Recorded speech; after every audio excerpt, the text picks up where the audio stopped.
월세 세팅에 좀 집중하는 게 좋다. 월세 세팅은 뭐 빌라 여러 개? 어우 최악. 나 갑자기 욕날 뻔했어. 할 뻔했어. 다가구랑 상가 보시는 게 맞죠? 안녕하십니까? 안녕하세요. 반갑습니다. 오늘의 주제는 말이죠. 고물주만이 할 수 있는 주제를 가지고 와봤습니다. 별별 경매를 다 해본 부동산 투자자의 솔직 인터뷰입니다. 빌라도 해보셨고 아파트도 해보셨고 다가구, 상가 다 해보셨잖아요. 그거에 앞서서 우리가 2024 세미나를 준비하지 않았습니까? 네 맞습니다. 열심히 준비하고 있습니다. 오프라인으로 소액 빌라 하시는 분도 있고 단타 하시는 강사님 계시고 다가구 파트를 맡아주신다고. 네 맞습니다. 오프라인으로 볼 수 있는 기회가 많지 않거든. 그렇죠. 2월 4일날 볼 수 있습니다. 질문을 드릴 거예요. 그러면 이 중에 고르는 거예요. 첫 번째, 내가 무주택자로 돌아간다면 가장 먼저 할 경매 투자는? 딱 하나 딱 정하는 거예요? 네. 저는 빌라죠. 소액으로 단기간에 또 매도할 수 있는 물건이 또 빌라라고 생각을 하고 리스크가 제일 적다고 생각을 해요. 아파트도 황금성이 또 좋기 때문에 리스크가 적긴 하죠. 근데 아파트는 돈을 못 벌어요. 왜냐면 경쟁이 너무 치열하기 때문에. 그래서 저는 첫 번째를 빌라를 투자를 선택할 것 같고요. 실제로 저도 한 달 만에 빌라 대체를 받아버렸으니까. 그땐 취득세 중과 없었어요? 그때는 없었어요. 취득세 중과가 있는 이 시점에서 돌아간다면 무주택자? 근데 내가 돈이 있어? 그거 되게 중요한 거예요. 돈이 있냐 없냐가 중요한 거지. 5천 정도 있어.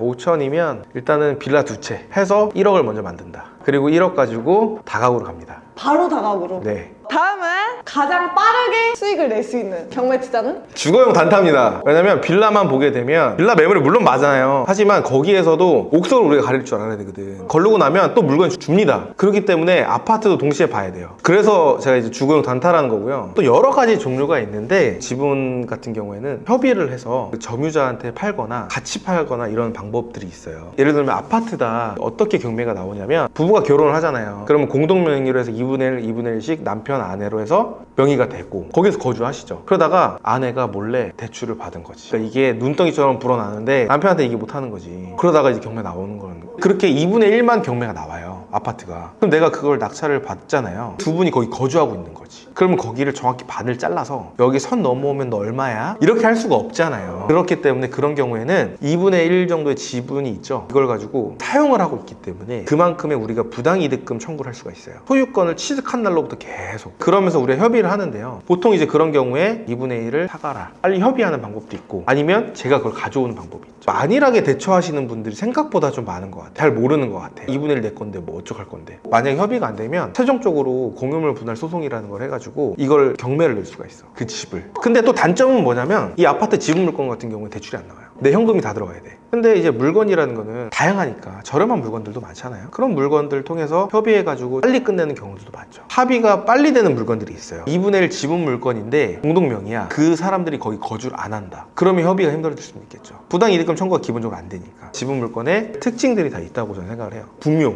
보통 묘지가 선산에 이렇게 있잖아요. 거기 지분이 다 있어요. 형제들이겠죠. 근데 그 중에 한 분이 문제가 생겨가지고 그만큼의 지분이 나온 거야. 그걸 내가 낙찰을 받습니다. 저렴하게. 그리고 나서 이 가족들에게 연락을 해요. 내가 이걸 낙찰을 받았는데 인수하실 분 있냐고. 또 형제들 중에서는 수입이 좋으신 분들이 꼭 있어. 근데 이거 몇백만 원 안 해. 부모님이 또 계시는 거기 때문에 그걸 또 인수하는 경우도 있습니다. 등기부등본을 떼서 공유자분들의 주소를 한 번씩 보는 거죠. 서초구. 그렇게 해서 지분 투자하는 경우도 있어요. 저도 그렇게 낙찰 받았으니까 5분의 1 지분을 받았어요. 자, 다음은 다주택자가 하기 가장 좋은 경매. 사실 이제 다들 아시겠지만 다주택자이신 분들은 취득세 중과가 되잖아요. 주거용을 기본적으로 피하시는 게 맞죠. 주거용 물건을 또 아예 검토를 안 하는 건 아니에요. 12%를 내더라도 남으면 입찰 들어가는 게 전 맞다고 봅니다. 아무도 입찰이 들어오지 않는 신탁 공매는 12%를 내고 매도해도 전 남는다고 생각을 하고요. 근데 그렇다고 신탁 공매만 목바지에 기다리면 결국에는 낙찰을 받을 수 있는 기간이 길어질 수밖에 없어. 두 번째 같은 경우에는 공시지가 1억 이하짜리 아파트라든지 빌라 물건, 그런 물건들도 충분히 많이 나오잖아요. 그 다음에 내가 투자금이 어느 정도 여유가 있다라고 하면 비주거용, 상가, 토지, 공장, 창고까지도 같이 보시는 게 좋을 것 같습니다. 다음, 변수가 가장 적은, 리스크가 가장 적은 경매 투자. 일단은 리스크에는 되게 여러 가지가 있어요. 제가 생각하는 좀 대표적인 리스크 특수 물건이라고 저는 생각을 합니다. 특수 물건에는 또 여러 가지가 있거든요.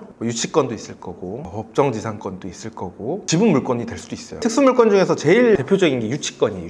유치권을 깬다 이런 말을 많이 합니다. 제가 초기에 유치권 820억짜리 있는 거 그런 물건들도 많이 봤었거든요. 그런 걸 보면서 느꼈던 건 뭐냐, 유치권을 깨는 거는 나중 문제입니다. 유치권 성립하는 데 있어서 요건이 있어요. 근데 이 요건이 맞지 않으면 유치권을 깰 수가 있습니다. 근데 그건 나중 문제라고 했어요. 왜 나중 문제냐? 대출이 안 나와요. 90%는 허위다라는 얘기가 있습니다. 거의 다 깰 수 있어요. 아파트에 유치권이 걸려있다? 신축이 아니고서야 사람이 살고 있는 집에 유치권이 걸려있다. 이건 사실 말이 안 되거든요.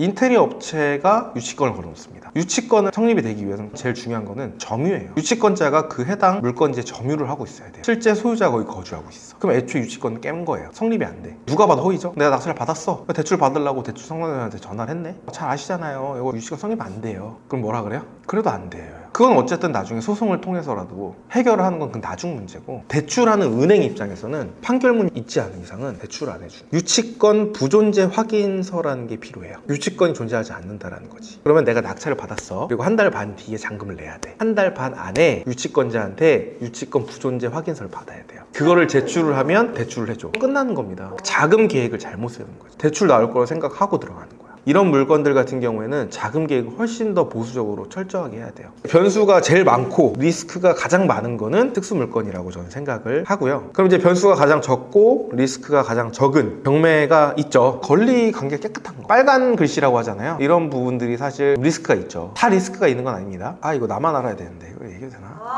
여러 가지가 있지만 대항력 인수라고 이렇게 적혀 있는 게 있어요. 보통 사람들 다 끄잖아요. 여러분들이 기초가 돼 있었다라고 하면 배당을 받냐 안 받냐를 보면 되죠. 그 리스크를 피할 수가 있습니다. 그럼 두 번째, 배당 요구를 안 했거나 배당을 못 받네? 이런 경우도 있겠죠. 대항력이 있으면. 그럼 우리가 인수를 해야 돼. 그런 경우에 대출이 안 되는 경우가 많다고 생각을 하세요. 인수를 해야 되니까. 그런 거는 아니고 인수해야 될 금액을 빼고 대출을 해줍니다. 근데 많은 분들이 보증금을 인수를 한다라고 써 있으면 대출이 안 된다라는 답변을 많이 받으셨을 거예요. 대출 상담사님의 그 역할이 막강하구나. 막강합니다. 근데 모든 대출 상담사님이 그렇게 잘하진 않아요. 좋습니다.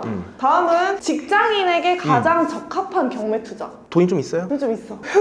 일단 월세가 제일 좋지. 직장이 바쁘고 회식도 하고 그러고 있는데 어느 세월에 물건 찾아가지고 빌라 조사하고 현장 조사하고 입찰 법원 맨날 가고 맨날 폐찰하고 또 명도하고 또 인테리어에 대고 부동산 내놓고 팔았네? 수익 났어. 또 시작하면 됩니다. 이게 힘들다는 거지. 그렇기 때문에 투자가 어느 정도 있다라고 하면 월세 세팅에 좀 집중하는 게 좋다. 월세 세팅 뭐 빌라 여러 개? 어우 최악.